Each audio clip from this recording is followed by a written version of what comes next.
안녕하세요. 지극히 사적인 책 읽기의 똑서입니다. 안녕하세요. 똑똑입니다. 네, 저희는 오늘 지적 대화를 위한 넓고 얕은 지식체로 마지막 편 기독교 교리와 신비 할 겁니다.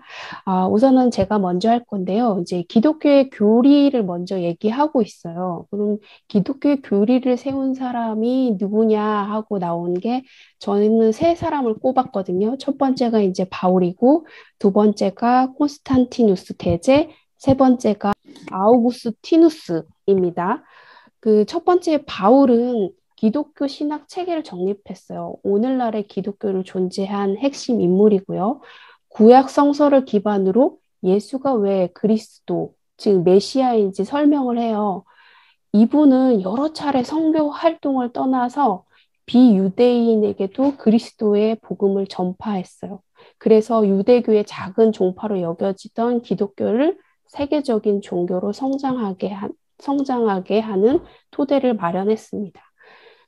바울의 역할을 크게 두 가지로 나누면 형식적인 측면에서는 기독교의 외연의 확장이다. 유대 종교를 보편 종교로 확장시켰다라고 할 수 있고요. 내용적인 측면으로 보면 교리의 형이상학적 체계를 완성했다라고 볼 수 있습니다. 그래서 이 바울이 없었으면 예수도 없었을 거라는 말을 한 사학자가 있어요.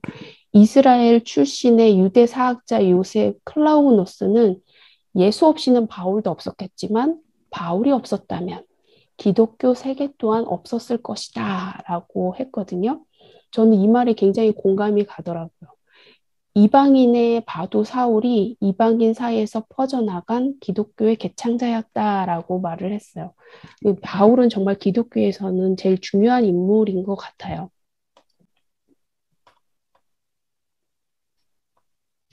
그리고 두 번째 인물이 콘스탄티누스 대제입니다. 기독교를 그동안 계속 박해를 했는데 이제부터 이 콘스탄티누스부터 기독교 박해를 멈추고 기독교를 로마 제국의 국교로 인정을 해요. 그리고 325년, 예수 사후 300년이 된 해에 공의회를 열어서 예수 그리스도의 신성을 인정하는 기독교의 교리를 정리하고 공포합니다. 그래서 이것 때문에 예수는 만들어진 신이다라는 비판도 있는데요. 실제로 기독교에서 예수를 신성시하는 교리를 만들었던 대제입니다. 그래서 콘스탄티누스의 역할을 보면 로마의 로마가 분열되기 직전 통일된 시기에 기독교를 공인함으로써 로마 제국 분열 이후에도 기독교가 유럽 전역에서 세력을 확장할 수 있는 토대를 마련했습니다. 그리고 마지막에 어, 아우구스티누스입니다. 아우구스티누스는 기독교 교리에 플라톤 철학을 직접적으로 녹여냄으로써 신앙으로서의 종교와 이성으로서의 철학이 융합될 수 있는 길을 제시했습니다. 우선 서양의 사상은 플라톤 이후에 계속 이원론이라고 했잖아요. 그래서 이 기독교도 그 이원론에 맞춰가지고 교리를 만든 거예요. 아우구스티누스가. 로마 신에 대한 예배는 인간을 현세적이고 쾌락 추구적인 부정적으로 성향을 이끈다. 그래서 로마인이 도덕적으로 타락했고 현재 위기를 이끈 것도 이런 로마 신들에 대한 예배 때문이다라고 말을 했어요. 그러면 누구를 믿어야 되냐면 기독교의 신이다. 이데아에 따라 세상을 창조한 신, 은총을 통해 인간을 구원하고자 하는 영원한 생명의 신인 그리스도를 믿어야 한다라고 했어요. 그래서 그리스의 철학의 이원론적 세계관을 교리 안에 녹여냄으로써 사상 체계를 세련되게 정립하는 동시에 이론적인 세계관에 익숙한 유럽인에게 거부감 없이 수용될 수 있었습니다. 이 세 인물 덕분에 기독교의 교리가 완성되었다라고 보고 있고요. 그래서 우리는 기독교의 교리를 이원론으로 알고 있어요. 여전히 이원론이에요. 근데 여기 마지막 챕터에 기독교를 넣었잖아요. 최 사장님이. 최 사장님이 말을 하려고 하는 건 거대 사상의 이원론인데 기독교는 여전히 이원론이다? 말이 안 되잖아요. 그래서 유일하게 한 인물을 찾습니다. 기독교에서 이론론을 말했던 사람. 그 사람이 마이스터 에크하르트예요.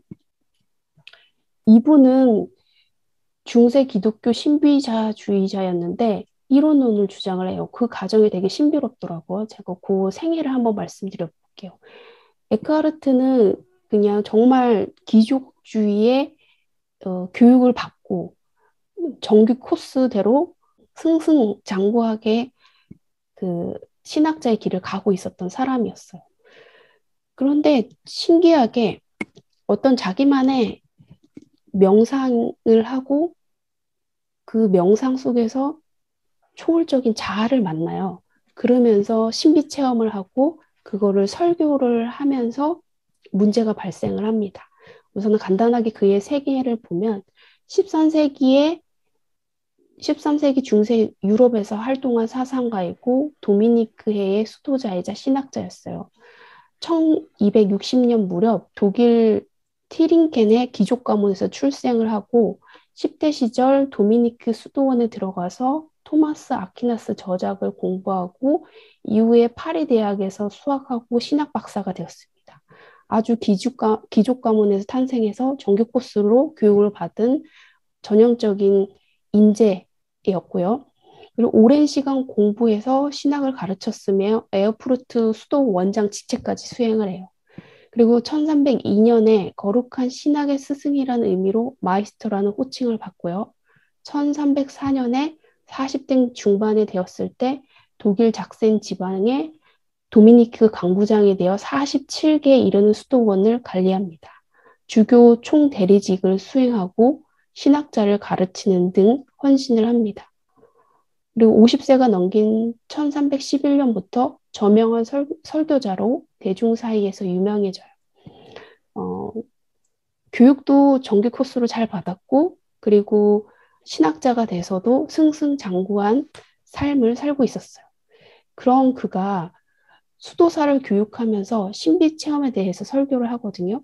이것 때문에 굉장히 유명해지고 이 신비 체험을 최 사장님이 어떤 건지 설명하는 부분이 있어요. 신비 체험은 마음에 신이 내재하고 있음을 가르쳤대요. 깊은 침묵 속에서 내면의 심연으로 내려갈 때 우리는 신의 실제를 체험할 수 있다. 그가 이렇게 설교했던 것은 스스로 자기 내면 안에서 강활한 세계를 보았고 인간의 영혼과 신의 궁극적인 합의를 직접 경험했기 때문이다라고 설명을 하고 있어요.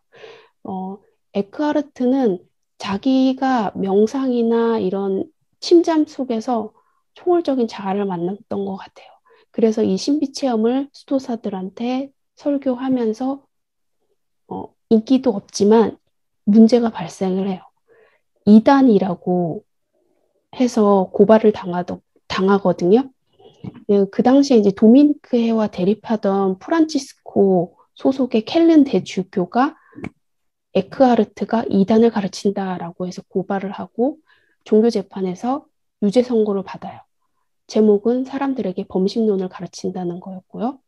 근데 에크하르트가 교황에게 항소를 하는데 노세한 그는 최후의 판결을 기다리는 과정에서 영면에 듭니다. 그리고 그가 죽고 2년 후에 판결이 내려져요. 이단이라고. 그 왜 그런지는 우선은 내 안에 신을 만날 수 있다고 하면 중간에 있는 교회가 필요 없는 거잖아요. 그래서 교회의 권위를 매개하지 않고 신과 개인을 직접 연결하는 사상을 교회는 인정할 수 없었던 거예요. 그래서 에크하르트의 저작물은 배포 금지가 되고 공개적인 논의도 불가하고 저작의 많은 부분을 유실하게 됩니다. 그렇지만 그가 그 교육을 많이 했다 그랬잖아요. 그 과정에서 뛰어난 제자들이 있었는데 요하네스 타울러, 하이니 소이제, 헬리코 수소 등에게 이어졌고 그의 사상은 결과적으로 유럽의 철학과 기독교 사상에 심오한 영향을 미쳤습니다.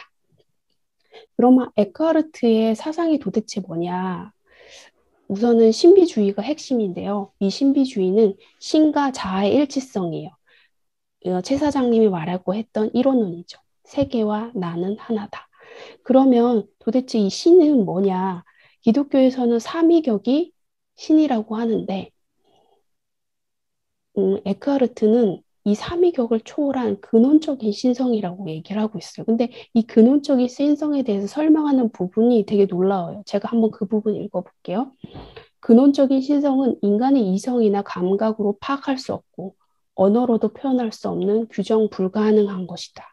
무한인 동시에 무라고밖에 표현할 수 없다. 우리가 어떠한 노력을 기울여 언어로 묘사하려 해도 그것은 신 자체와 멀어지는 행위에 지나지 않는다. 그래서 언어로 신을 이것이라고 저것이라고 말할 수 없다. 똑똑님, 이 얘기 어디서 많이 들어본 것 같지 않으세요? 네, 그쵸. 저희가 이제까지 공부했던 불교나 베다, 그다음에 도교에서도 네, 똑같은 이야기들을 해왔잖아요. 맞아요. 되게 그래서 흥미롭다라고 표현을 하더라고, 최 사장님이. 이런 설명은 우리가 여지까지 배웠던 베다, 동교, 불교에서 했던 설명이라 저희는 되게 익숙하고, 그런데 이 에카르트는 그 사상을 도교, 불교, 베다를 모르는 상황에서 자기가 직접 체험을 하고 이 말을 한 거잖아요. 그래서 인간은 궁극적으로 누군가와 초월적인 자아를 만나게 되면 이렇게 설명할 수밖에 없는 거다라고 얘기를 하더라고요. 재밌었어요. 그래서 에크하르트는 신의 본질과 합의되기 위해서는 신의 개념도 떨쳐내야 한다라고 했어요. 신의 개념은 결국에 인간이 만들어 놓은 거기 때문에 그걸 언어로 규정한다는 것은 벌써 그 신 자체와 멀어지는 행위라고 했잖아요. 그래서 신의 개념도 떨쳐내야 한다라고 했고요. 그가 말했던 이제 신비 체험을 한번 들여다보면 자와 자안에서 신의 발견에 대해 이야기를 하는데 내면 깊은 곳에 영혼의 불꽃이 있음을 말을 하고 있어요. 영혼의 불꽃을 어떻게 만나냐면 내면으로의 깊은 침잠과 탐색을 통해 발견되는 이 빛은 신 자체의 힘이고 신이 인간 속에서 작용하는 그 무엇이다. 우리는 세계 전체로서의 신을 자기 내면에서 발견함으로써 하벨의 극치를 경험하는 것이다. 그, 이 얘기 들어보면 꼭 명상하는 듯한 느낌이 들지 않으세요? 맞아요. 내면에, 네. 그렇죠. 그러니까 에크하르트는 자기만의 명상을 했던 것 같아요. 내면으로의 깊은 침잠과 탐색을 저는 명상이라는 단어로 한 단어로 바꾸고 싶더라고요. 그 명상을 통해서 초월적인 자아, 즉 신을 만나는 것 같아요. 그래서 그러니까 여기서 신이 뭐지? 관상 기도라는 말이 나오잖아요. 네, 관상 기도. 그게 네, 이제 침묵 속에서 신의 임재를 기다린다. 우리가 음, 보통 생각하는 명상. 네, 이제 제가 이 관상 기도라는 말은 굉장히 저는 어색하더라고요. 제가 음, 이제 어렸을 때부터 교회를 다녔지만 지금은 안 다니고 있어요. 근데 생각해 보니까 이 관상 기도가 묵상 기도랑 똑같은 거예요. 음, 그러니까 말을 하지 않고 이제 기도하는. 그러니까 음, 보통은 이 모르겠어요. 정말 뭐 기독교를 전공하신 분이나 뭐 그런 사람이 이 관상 기도라는 말을 많이 쓰는지는 몰라도 실제로 우리 모든 종교에서는 신을 만나기 위한 행위가 필요하잖아요. 거기서 네, 이제 기독교에서는 이제 그게 기도인데, 근데 뭐 이렇게 말을 하면서 하는 기도가 대부분이라면 이 에크하르트는 관상 기도를 통해서 진정한 신을 만날 수 있다라고 말을 하는 거고, 우리가 통상적으로 그걸 이제 음, 묵상 기도라는 말이 그러니까 묵상 이런 말도 많이 쓰거든요. 그러니까 음. 그런 말이랑 똑같더라고요. 찾아보니까. 네. 저는 그래서, 이분도 명상, 뭐 그런 걸 통해서 초월적인 자를 만났구나라는 생각이 들었고요. 요 파란색으로 글씨가 써져 있는 건 에크하르트의 말이거든요. 한번 읽어볼게요. 많은 단순한 이가 신은 저기에 있고 자신들은 여기에 있는 것처럼 신을 보아야 한다고 착각한다. 이게 바로 이원론이죠. 기독교가 말하고 있는 세계이고요. 신은 저 세상에 있고 나는 이 세상에 있는 거라고 얘기를 하는데 그건 착각이라고 말을 하고 있고요. 사실은 그렇지 않다. 신과 나, 우리는 하나다. 인식을 통해 나는 신을 내 속으로 들어오게 하고 사랑을 통해 나는 신 안으로 들어선다. 어, 이런 경험을 하신 거죠. 이렇게 해야 한다라고 생각을 하셨고요. 에크하르트의 사상과 체험은 독특한 무언것이 아니라 인류 역사의 모든 지역과 모든 지역에서 자기 내면의 심연으로 들어간 사람들이 체험하게 되는 보편적인 깨달음이다라고 말을 했어요. 진짜 우리가 여지까지 위대한 스승이라고 했던 사람들은 이 과정을 통해서 깨달으셨던 분들이죠. 그 에크하르트는 범화이력, 도와 덕의 일치, 일체 유심조, 관념론 등과 동일한 맥락으로 자아와 세계의 관계에서 이론론을 설명하고 있다라고 했습니다. 네, 저는 여기까지인데요. 우선은 최 사장님이 이 책에서 말을 하려고 했던 거는 위대한 스승들의 이론론이었는데 거대 사상. 마지막 네, 거대 사상인 이론론이었는데 음, 이 챕터는 기독교인데 기독교가 이론론을 가진 건 절대 아니었고요. 기독교는 여지까지 이원론인데 그 기독교에서 아주 일부 그런 말을 한 사람이 마이스트 에크하르트였다라고 말을 하고 있는 거예요. 그래서 이 챕터의 제목하고는 좀 어울리지 않은 것 같다라는 생각은 들었어요. 네, 저는 네. 여기까지입니다. 제가 간단히 저는 책을 읽은 소감을 중심으로 말씀을 드리도록 할게요. 오늘 마지막 시간이에요. 저희가 한 두 달 넘었나요? 매주 하려고 했지만 매주 하지 못해서 2달 넘게 이 한 권의 책을 함께 공부하면서 읽고 있는데, 마지막 시간이니까 정말 뿌듯하고 네. 벅차네요.